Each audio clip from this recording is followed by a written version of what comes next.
Ils promettaient des soins gratuits. En réalité, ils observaient la mort en silence.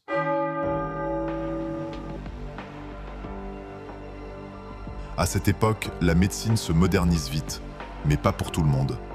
En 1932, le service de santé publique américain lance une étude appelée l'expérience de Tuskegee. Officiellement, le but est simple, comprendre l'évolution naturelle de la syphilis. Les cobayes, 600 hommes noirs, majoritairement pauvres, anciens ouvriers agricoles. 399 sont malades, 201 sont sains, utilisés comme groupe de comparaison.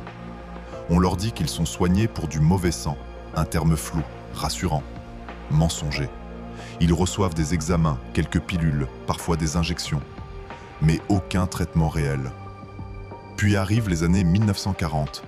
La pénicilline devient le traitement officiel et efficace contre la syphilis.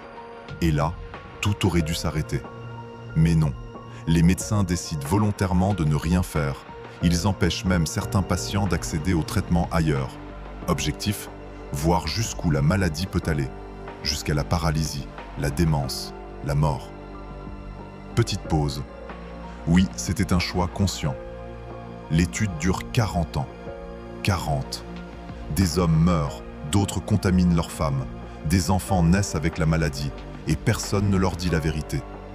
Ce n'est qu'en 1972 qu'un lanceur d'alerte révèle l'affaire à la presse. Le scandale explose. L'étude est stoppée immédiatement. Trop tard. En 1997, le président Bill Clinton présentera des excuses officielles au nom des États-Unis. Les survivants seront indemnisés. Mais ce qui a été perdu ne reviendra jamais. La science sans éthique, ce n'est plus du progrès. C'est une expérience de pouvoir. Et parfois, le danger ne vient pas de ce qu'on ignore, mais de ce qu'on accepte de faire au nom du savoir. Ce qui fait froid dans le dos, ce n'est pas la maladie.